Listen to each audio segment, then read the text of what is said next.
Hello everyone, welcome to my channel. तो चलिए आज का पार्ट शुरू करते हैं, थर्ड पार्ट। पिछले पार्ट में हमने देखा था कि जिन गोंशान ने जिन जिशन वेंसू और वेंचाओ को लान वांगजी से माफ़ी मांगने का आदेश दिया था। तभी जिन जिशन बीच में कहता है, लेकिन सेक्रेटरी लीडर। तभी जिन गोंशान उसकी बात काटते हुए कहता है, मेरा आदेश है तुम्हारे सेक्रेटरी लीडर का, इसलिए वही करो जो कहा है। आखिरकार वो तीनों अपनी जगह से आगे आते हैं और लान वांगजी के सामने नील डाउन हो जाते हैं और कहते हैं कि हमें हमारी गलती के लिए माफ़ कर दो। लान वांगजी का उन तीनों की तरफ ध्यान ही नहीं था। वह तो बस वुशियान को ही देख रहा था। इससे पहले कभी किसी ने उसके लिए स्टैंड नहीं लिया, कभी उसे इतना सेफ फील किसी के साथ नहीं हुआ जैसा कुछ देर पहले ही मिले इस अल्फा के साथ हुआ है। उसने उसकी आंखों को देखा। बहुत प्यारी है ये आंखें। उसके बालों की पोनीटेल, उसका रेड एंड ब्लैक रोब्स, उसकी वेस्ट में जो फ्लूट है वो। लान वांगजी ने अब सही तरीके से उस अल्फा को देखा। ऐसा लगता है इस स्कार्फ के पीछे बहुत ही खूबसूरत चेहरा है। तभी लान वांगजी अपने होश में आता है और और और वो क्या सोच रहा था, अभी वो क्या कर रहा था, उसे किस तरह से देख रहा था, लेकिन क्यों। तभी उसकी नज़र नीचे नील डाउन अल्फाज पर जाती है। वो उनके एक कदम पीछे हो जाता है और अपना सर बस नोट करता है, जैसे वो कहना चाह रहा हो कि हाँ, मैंने तुम्हें माफ़ किया। तभी वुशियान उसके पास आता है और उसका हाथ पकड़कर अपने साथ लेके लान करेन और लान सजन के सामने खड़ा कर देता है। वुशियान कहता है, अब हमें जाना होगा, और दोनों झुककर वो करते हैं। लान सजन वांगजी के पास आते हैं और उसे कहते हैं कि वांगजी, अपना ख्याल रखना और पत्र के द्वारा हमें संदेश भेजते रहना। लान वांगजी बस नोट करता है। फिर वुशियान लान वांगजी को अपने साथ लेकर जियांग फैमियान के आगे आकर खड़े हो जाते हैं। तभी वुशियान कहता है, मैं सेक्ट से दूर हूँ, लेकिन इसका मतलब यह नहीं कि मैं आपसे भी दूर हूँ। आपको जब भी मेरी ज़रूरत हो, मैं हमेशा आपके पास मौजूद रहूँगा। मैं आपसे फिर मिलूँगा अंकल। अब हमें आज्ञा दीजिए जाने की। दोनों झुककर वो करते हैं। जियांग फैमियान दोनों के सर पर अपना हाथ रखकर उन्हें ब्लेसिंग देते हैं और एक दर्द भरी स्माइल करते हैं। वुशियान लान वांगजी के साथ वहाँ से जाने लगता है और जियांग फैमियान बस यही सोच रहे थे कि क्या सोचकर वो यहाँ आए थे कि वुशियान को अपने साथ वापस सेट ले जाएंगे। लेकिन एक बार फिर उनकी वाइफ से वो हार गए। न जाने ऐसा कौन सा पल था जब मैडम ही उनकी ज़िंदगी में आई। वो अब शिकायतों के अलावा और कुछ नहीं कर सकते। वुशियान लान वांगजी को अपने साथ जनिंगताई के एंट्रेंस पर एक कोने वाली जगह पर ले जाता है। वांगजी देखता है कि वहाँ एक गधा है, लेकिन हम गधे के पास क्यों आए हैं। वांगजी क्वेश्चनिंग लुक से वुशियान की ओर देखता है। तभी वुशियान समझ जाता है और कहता है, ये हाँ, ये मेरा साथी है जो हर सफ़र में मेरे साथ रहता है, मेरा प्यारा सा लिटिल एप्पल। ये कहकर वुशियान लिटिल एप्पल की गर्दन से लिपट जाता है और गधा ये देखकर इरिटेटिंग साउंड कर रहा था। तभी वुशियान उस डोरी को ओपन करता है जिससे लिटिल एप्पल बंधा हुआ था और डोरी को खींचकर आगे बढ़ने की कोशिश करता है। लेकिन ये क्या, ये गधा हिल क्यों नहीं रहा। तभी वुशियान लिटिल एप्पल के पास आके उसके कान में कहता है, चल मेरे बाप, मेरे होने वाले हस्बैंड के सामने मेरी इंसल्ट मत करा। लेकिन लिटिल एप्पल फिर भी नहीं हिलता। लान वांगजी इन दोनों को देख रहा था। उसने वुशियान की बात भी सुनी जो उसने गधे से कहा। गाइस, हम तो जानते हैं लिटिल एप्पल कितने टेंट्रम थ्रो करता है वुशियान पर। वो इतनी आसानी से थोड़ी ना मानेगा। तो चलिए बैक टू द स्टोरी। ऊशियान फिर कहता है, लिटिल एप्पल, अगर तुमने अपना ये तमाशा बंद नहीं किया तो मैं आगे आने वाले शहर में तुम्हें ऊंचे दाम पर बेच दूंगा और उन पैसों से मैं नया गधा खरीदूंगा। लेकिन लिटिल एप्पल का अभी भी कोई रिएक्शन नहीं। लिटिल एप्पल भी लाइक ये तो इसके रोज का है। आखिरकार ऊशियान अपनी हार मान लेता है और गधे पर लटके हुए उसके सामान में से एक एप्पल निकालता है और गधे को देखते हुए कहता है, ये मत सोचो कि मैं तुम्हें बेच नहीं सकता तो तुम मुझे इस तरह से ब्लैकमेल करना शुरू कर दोगे। ये लो अब ठूंसो। ये कहकर ऊशियान ने एप्पल उसके मुंह में ठूंस दिया और थोड़ी देर बाद लिटिल एप्पल चलने लगा, आगे बढ़ने लगा। वो लान वांगजी बस इन दोनों को देख रहा था जो लान वांगजी के सामने है। ये क्या था? ये इंसान अभी कुछ देर पहले क्या था और अभी क्या है?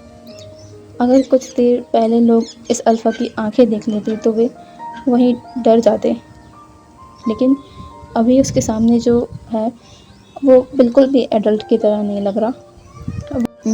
वह बिल्कुल बच्चों जैसा बिहेव कर रहा है। मतलब गधे से कौन लड़ता है यार।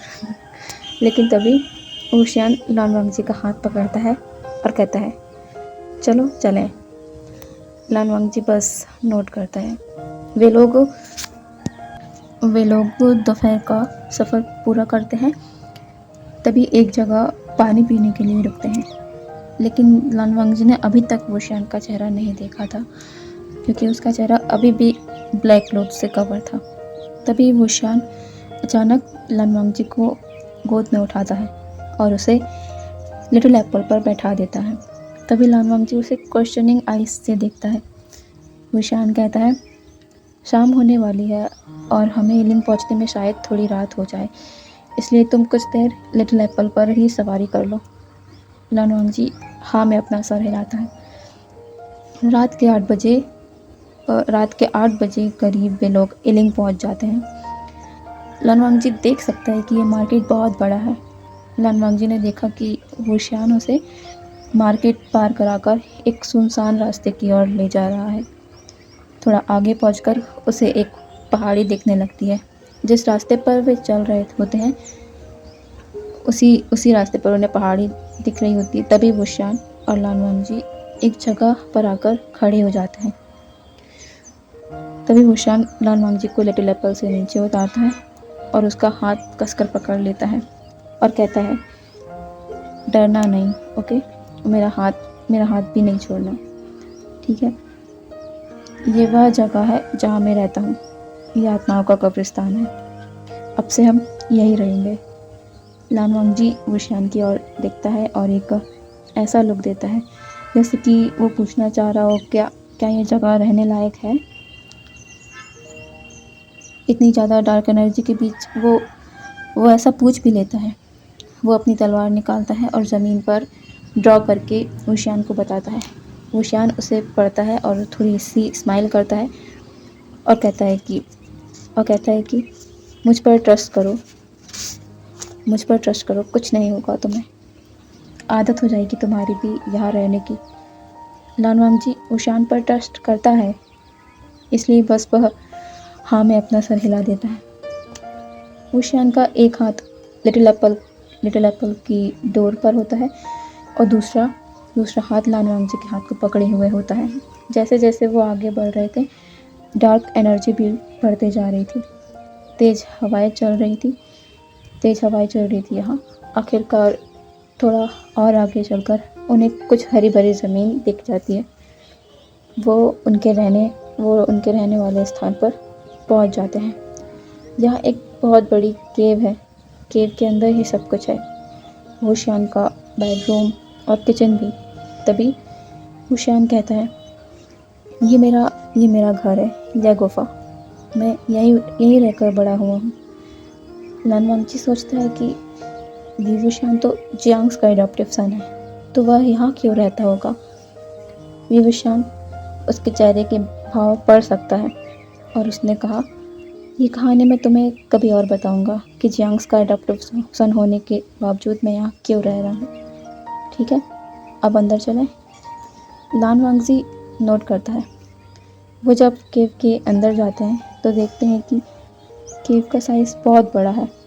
उसने देखा यहाँ ज़्यादा सामान मौजूद नहीं है। बेड का साइज़ भी छोटा है और किचन में भी ज़रूरत के सामानों की कुछ कमी है।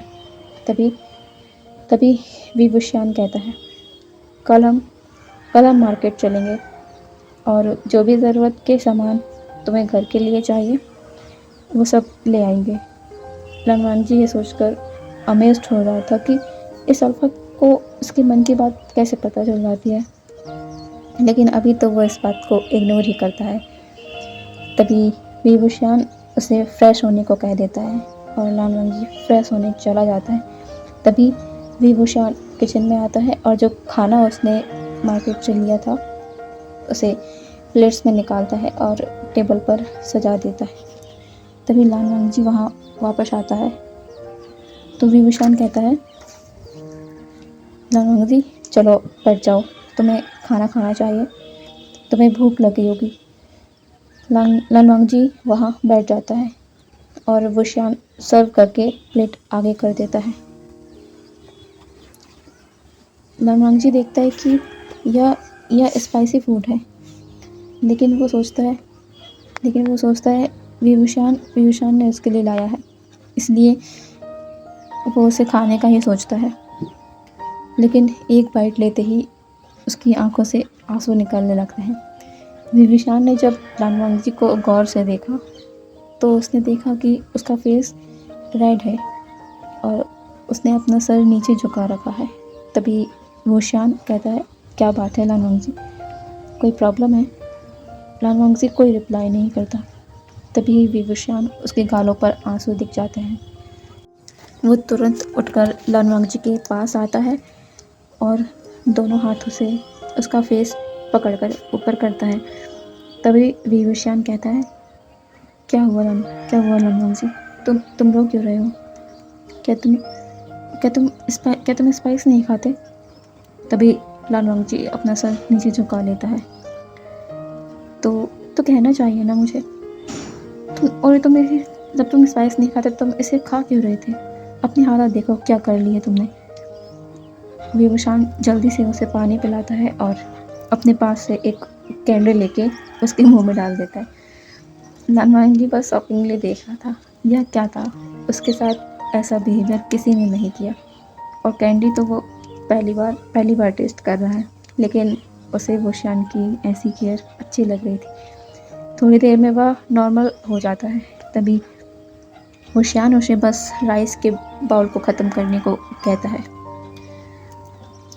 विभूषण का चेहरा अभी भी ढका हुआ है। लालवान जी उसे भी खाने को कहता है, लेकिन उसने कहा कि वो बाद में खाएगा।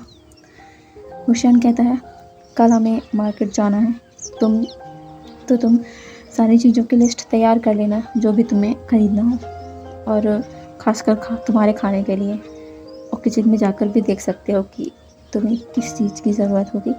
लालवान जी अपना सर हाँ में हिलाता है। उसका खाना हो जाता है। तभी विभूषण लालवान जी से कहता है, लालवान जी तुम बेड पर जाकर सो जाओ, मैं थोड़ी देर बाहर जा रहा हूँ, वहाँ से आकर मैं भी सो जाऊँगा, फिर कल होते हम निकल जाएंगे। लालवान जी नोट करता है। लालवान जी अपने बेड पर लेट जाता है और सुबह से अभी तक जो कुछ भी हुआ उन सबको सोचते सोचते आखिरकार वो सो ही जाता है। यहाँ बाहर विभूषण, या कहा जाए इलिंग पैट्रियार्क। गाइस, अब तक तो आप समझ ही गए होंगे कि विभूषण ही इलिंग पैट्रियार्क है। विभूषण एक पत्र तैयार करता है मैजिक से और उसे कहीं जाने के लिए छोड़ देता है। तभी विभूषण वापस केव में आता है और देखता है कि लालवान जी सो गया है, तो वो भी उसके साइड में आकर सो जाता है। जब लालवान जी सुबह अपनी आंखें खोलता है तो वह क्या देखता है? उसके साइड में एक एंजेलिक फेस, मासूम, प्यारा, और सबसे बड़ी बात, क्या यह इंसान इतना ज़्यादा हैंडसम है? लालवान जी ने अपने जीवन में ऐसा इंसान ही नहीं देखा, इतना खूबसूरत। लालवान जी का मन कर रहा था कि वो इसे छुए। क्या यह विभूषण है? इतना सुंदर, उसने अपना हाथ बढ़ाया, उसकी एक फिंगर वुशान के फॉरहेड से उसकी नोज़ तक, फिर उसके लिप्स पर ठहर दिया। फिर उसके लिप्स के नीचे मोल पर वह अपनी फिंगर फहराता है, बिना बिना यह नोटिस किए कि जिसे वो एडोर कर रहा है वो जाग चुका है, और उसकी सिल्वर आंखें उसी की तरफ एक तक देख रही है, उसकी हरकतों को देख रही है। तभी वो कहता है, क्या यह बहुत प्यारा है? लान वांगजी अनकॉन्शियसली हाँ कह देता है, अपना सिर हिला देता है। तभी वुशियान के हंसने की आवाज़ लान वांगजी के कानों में आती है। वो ऊपर देखता है तो उसने देखा कि अल्फा जाग गया है और उस पर हंस रहा है। वो भी किस लिए? उसने जो अभी हरकत की उसके लिए? क्या लान वांगजी पागल हो गया है? क्या कर रहा था वो अभी? उसके अल्फा ने क्या सोचा होगा? तभी तभी उसने वुशियान की आवाज़ आती है। क्या कर रहे थे तुम मेरे ओमेगा? क्या मुझे एडमायर कर रहे थे मेरे सोते वक्त में? क्या मैं इतना ज़्यादा ब्यूटीफुल हूँ जो आपकी नज़रें मुझसे हट ही नहीं रही थी? लेकिन आपकी नज़रें तो एक ही जगह जाकर रुक गई थी। ये कहकर वुशियान ने उसे एक प्लेफुल स्माइल के साथ देखा। लान वांगजी को याद आया कि वो बेशर्मों की तरह वुशियान के लिप्स और उसके मूल को देख रहा था। उसे बहुत एम्बेरसिंग फील हुआ। वो बिस्तर से उठने लगा, लेकिन वो नीचे उतर पाता। वुशियान ने उसका हाथ पकड़ा और तेज़ी से अपनी ओर खींच लिया। लान वांगजी उसके ऊपर ही आ गिरा। वुशियान थोड़ा सा उठा और अपने हाथों को लान वांगजी के फेस पर फैलाया और कहा, मुझे तुम्हें छुपकर एडमायर करने की ज़रूरत नहीं है। तुम मुझे मेरे सामने ही एडोर कर सकते हो, लेकिन फ़िलहाल मुझे मेरे ओमेगा को जी भर के देखने दो। मानना पड़ेगा, मैंने अपनी लाइफ में तुमसे खूबसूरत इंसान नहीं देखा। यह कहकर वुशियान ने उसके फॉरहेड पर किस कर दिया। लान वांगजी की धड़कनें बहुत तेज हो गई। यह सुनकर उसने अपने अल्फा की आंखों में देखा। दोनों एक दूसरे की आंखों में ही देख रहे थे। तभी लान वांगजी ने देखा वुशियान उसके लिप्स की ओर देख रहा है और उसके लिप्स की ओर झुक रहा है। लान वांगजी झटके से बेड से उठ गया और बाहर की ओर जाने लगा। उसके चिक्स और ईयर्स पूरी तरह से रेड हो गए थे। तभी वुशियान पीछे से कहता है, अभी तो भाग जाओगे, लेकिन आज रात को क्या करोगे? लान वांगजी पलट कर उसकी ओर देखता है। तभी वुशियान ने कहा, जल्दी से तैयार हो जाओ, हम यीलिंग जा रहे हैं सामान खरीदने, और साथ ही वेडिंग रोब्स भी लेंगे। आज हम वेडिंग करने जा रहे हैं। लान वांगजी की धड़कनें बढ़ गई। उसकी वेडिंग। उसने शाइनेस में अपना मुंह नीचे झुका लिया।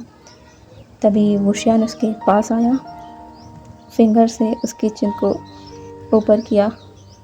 उसकी नज़रें झुकी हुई थी। वुशियान ने कहा, ये शाइनेस बस अभी के लिए ही रहने दो, लेकिन रात में इसकी ज़रूरत नहीं होगी। वुशियान वांगजी के ईयर के पास आकर कहता है, रात में खुद को रेडी रखना।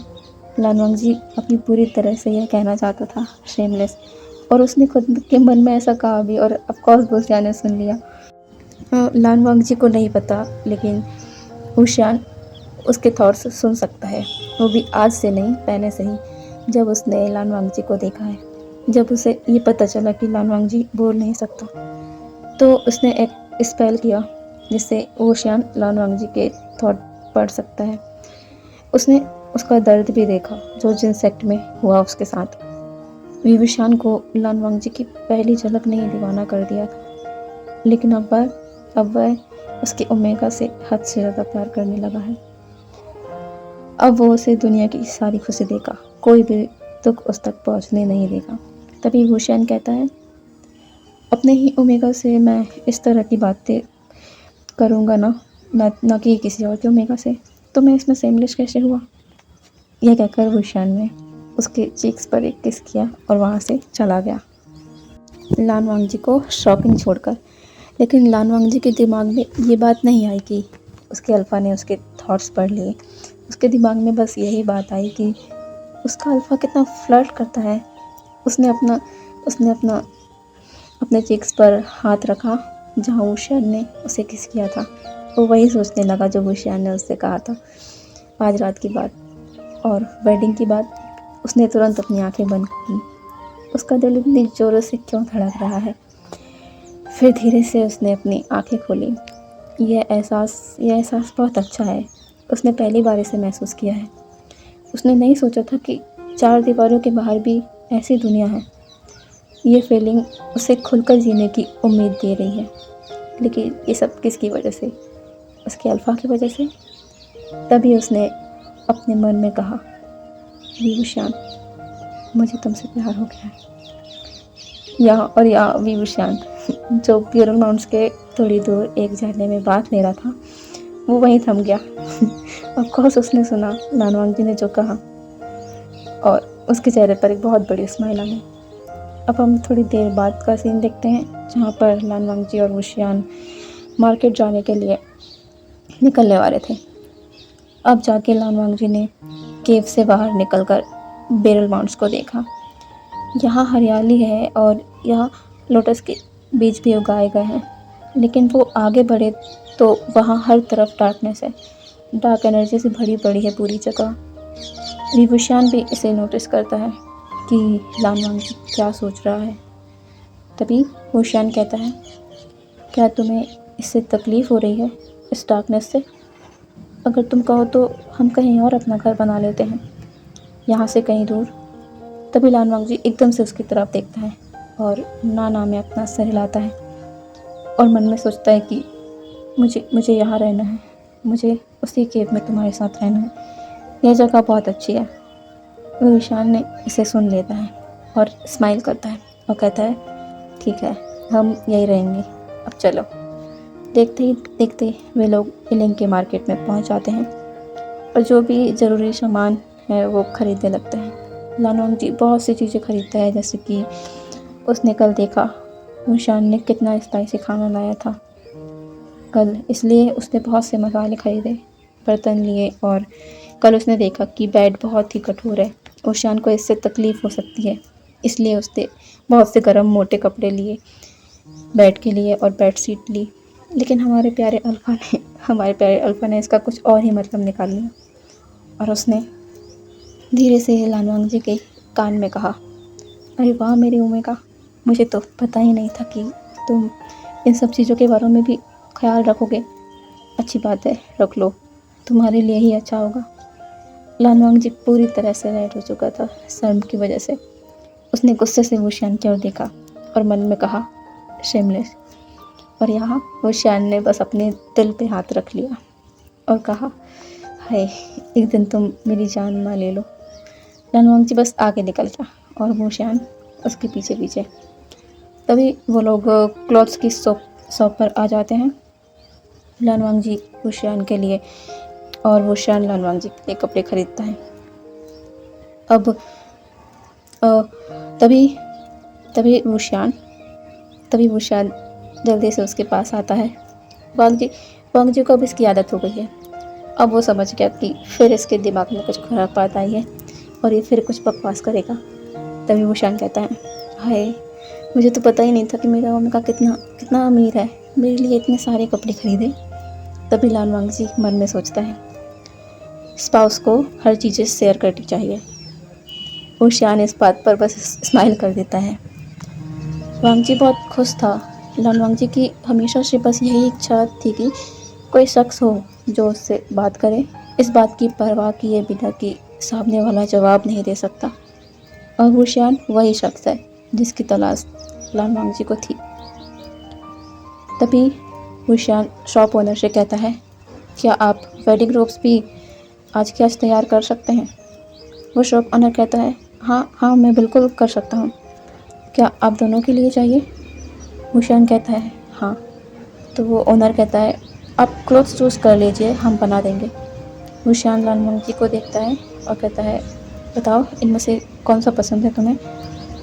लानवांग जी उनमें से किसी एक को चूज़ करता है तभी वुशियान कहता है कि हम अभी लंच करने जा रहे हैं, शाम को घर जाते वक्त रोब्स को ले जाएंगे।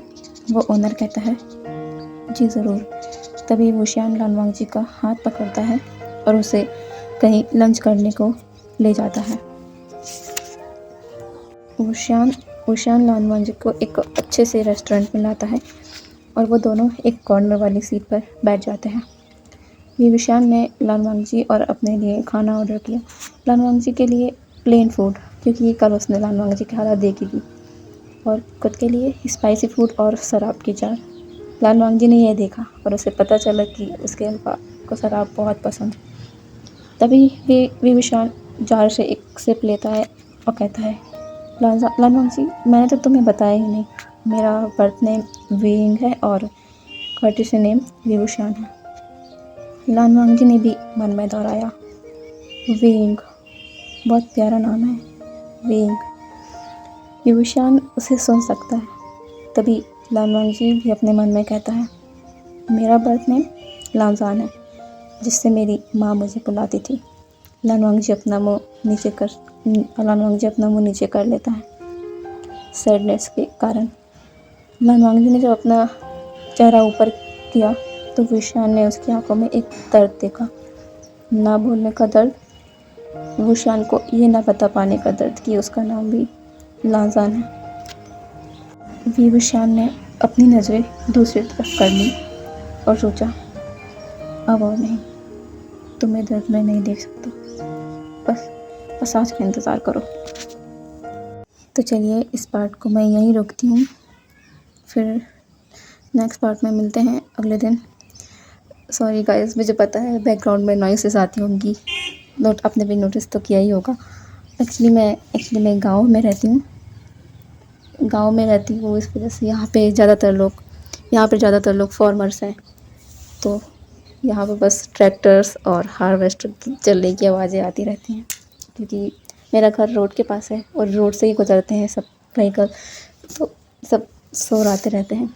और हम भी ऑफकोर्स फार्मर ही हैं, तो हमारे यहाँ भी ये सब चलता रहता है। तो बैकग्राउंड नॉइस आए तो प्लीज़ इग्नोर कीजिएगा। तो फिर कल मिलते हैं नए पार्ट के साथ, और मेरा वीडियो पसंद आए तो लाइक कीजिएगा और चैनल को सब्सक्राइब कीजिएगा ज़रूर। तो कल मिलते हैं, बाय बाय।